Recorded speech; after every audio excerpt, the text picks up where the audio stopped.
Bismillahirrahmanirrahim. Alhamdulillah, salatu wassalamu ala Rasulillah. Ikhwan dan akhwat yang dirahmati Allah Subhanahu wa taala. Mulai kajian kali ini kita akan bahas tentang penyakit hati yang lain yang tidak kalah berbahaya dari penyakit riya, yaitu penyakit al-ujub. Ujub ya. Ujub dan riya sama-sama lawan daripada keikhlasan. Kalau orang riya atau orang ujub berarti dia tidak ikhlas. Kemudian ujub dan riya sama-sama menggugurkan pahala, dan ujub dan riya sama-sama merupakan syirik kecil, dan ujub dan riya sama-sama menyebabkan masuk neraka jahanam ya. Oleh karenanya sebagaimana kita berusaha lari daripada riya ya, kita juga harus lari daripada ujub ya. Karena sebagian orang bisa selamat daripada riya, tapi dia terjatuh pada ujub. Dia bangga merasa memiliki sesuatu yang tidak dimiliki oleh orang lain misalnya, dan yang lain halnya.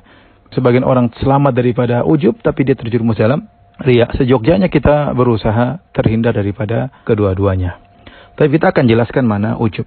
Secara bahasa, apa yang dimaksud dengan ujub? Ujub kalau kita kembali kepada kamus-kamus bahasa Arab, dia hampir-hampir maknanya mirip dengan al-kibar, dengan kesombongan. Ini secara bahasa, yaitu yang menunjukkan tarofu, menunjukkan suatu ketinggian, ya, itu merasa tinggi dalam dirinya, ya. Adapun secara istilah maka dikatakan oleh Al-Jurjani, al-ujbu huwa ibaratun an tasawwur istiqaqi syakhsi rutbatan la yakunu mustahiqan laha.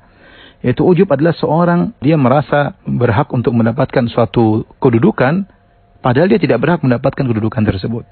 Itu namanya ujub. Dia merasa dia harusnya tinggi, padahal sebenarnya dia tidak tinggi. Padahal dia tidak tinggi.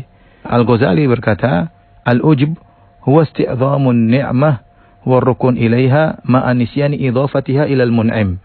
Al-ujub yaitu menganggap hebat nikmat yang ada pada dirinya dan merasa tenang dengan nikmat tersebut, sementara dia lupa untuk menyandarkannya kepada Al-Mun'im, itu kepada Allah Subhanahu wa taala yang telah memberikan dia karunia atau kenikmatan tersebut. Ibn Taimiyah rahimahullahu taala menjelaskan makna ujub. Ujub yaitu intinya adalah engkau merasa bahwasanya keberhasilanmu adalah sebab dirimu, yaitu bukan hanya semata-mata Allah yang buat kau berhasil, tapi karena kelebihan yang kau miliki juga membantumu untuk membuatmu berhasil.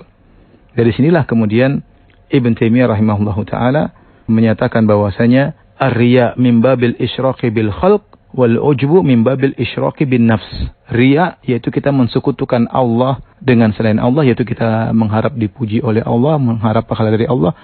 Riya sekaligus kita mengharap pujian dari manusia. Ya, di situ kita meletakkan sumber pengharapan kita kepada dua, kepada Allah dan kepada makhluk. Makanya kita menampakkan amalan soleh kita agar dipuji oleh orang. Di sinilah kita melakukan syirik, mensekutukan Allah dengan manusia, entah dengan pejabat, entah dengan siapa yang kita harapkan pujiannya, kita berharap pengakuannya. Jadi riya adalah mensekutukan Allah dengan orang lain yang kita harapkan pujiannya. Adapun ujub adalah kita mensekutukan Allah dengan diri kita, ya. Seakan-akan keberhasilan yang kita peroleh ini, misalnya seseorang kaya raya, dia kaya raya kemudian mengatakan, saya kaya karena saya banyak pengalaman, karena saya cerdas. Nah, ketika itu dia seakan-akan meletakkan posisi dia kerjasama dengan Allah yang membuat dia berhasil. Disinilah nilai ujub. Disinilah kita katakan ujub adalah syirik kecil. Kenapa? Karena dia menyandingkan dirinya sendiri dengan kelebihan yang dia miliki, dengan kecerdasan, dengan pengalaman, sehingga membuat dia berhasil. Padahal kita tahu, ikhwan dan akhwat yang dirahmati Allah Subhanahu wa taala, bahwasanya keberhasilan kita murni dari Allah Subhanahu wa taala. Benar kita berusaha adalah sebab, tapi itu bukan menentukan akibat. Yang menentukan akibat keberhasilan hanya Allah Subhanahu wa taala. Sebagai bukti saya katakan ya, bahwasanya betapa banyak orang yang lebih cerdas daripada kita, namun hidupnya tidak senikmat kita. Betapa banyak orang yang punya pengalaman luar biasa, bahkan bekerja di berbagai macam perusahaan, tapi dia tidak merasakan kenikmatan seperti kita. Yang mungkin kita tidak lebih cerdas daripada dia, dan kita tidak lebih banyak pengalaman dari dia.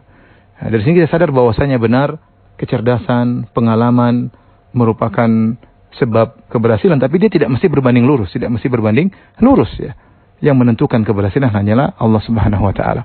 Dan ujub juga berkaitan dengan masalah agama ya, jangan sampai kita tatkala kita berhasil dalam berdakwah, kemudian kita menyandarkan karena kita yang pintar, karena kita yang pandai mengkoordinir, enggak. Yang membuat dakwah berhasil, yang buka hati manusia untuk bisa menerima dakwah, Allah semata ya. Jadi ujub itu bisa dalam masalah dunia, bisa dalam masalah perkara agama ya. Oleh karena terkadang kita dengar perkataan sebagian orang, sayalah yang dulu yang pertama kali membabat alang atau membuka jalan untuk dakwah. Kalau bukan karena saya tentunya. Ini perkataan-perkataan yang menunjukkan ujub ya. Seakan-akan dia menggantungkan keberhasilan karena dianya. Di sini dia mensekutukan Allah dengan dirinya sendiri. Ya, dia mensekutukan Allah dengan dirinya sendiri. Dan ini adalah ujub secara istilah ya. Ujub secara istilah. Oleh karenanya Syekhul Islam Ibnu Taimiyah rahimahullah taala mengatakan, "Fal mura'i la yuhaqqiqu qawlahu iyyaka na'bud wal mu'jab la yuhaqqiqu qawlahu wa iyyaka nasta'in." Kata Ibnu Taimiyah rahimahullah taala bahwasanya orang yang riya, dia tidak mewujudkan firman Allah iyyaka na'bud, hanya kepada Engkaulah kami beribadah ya, tidak butuh pujian dari yang lain. Adapun orang yang ujub, dia tidak mewujudkan wa iyyaka nasta'in. Wa iyyaka nasta'in artinya apa? Hanya kepada Engkaulah kami mohon pertolongan. Yaitu kita menyadari bahwasanya segala keberhasilan kita dalam urusan dunia maupun urusan agama semuanya murni pertolongan Allah Subhanahu wa taala. Ketika kita merasa kita punya andil dalam keberhasilan tersebut, maka sungguhnya kita tidak mewujudkan firman Allah wa iyyaka nasta'in, hanya kepada Engkau mohon pertolongan. Ternyata kita merasa kita juga ikut andil dalam keberhasilan diri kita. Wallahu a'lam, nanti akan kita lanjutkan lagi. Ikhwan dan akhwat yang dirahmati Allah Subhanahu wa taala.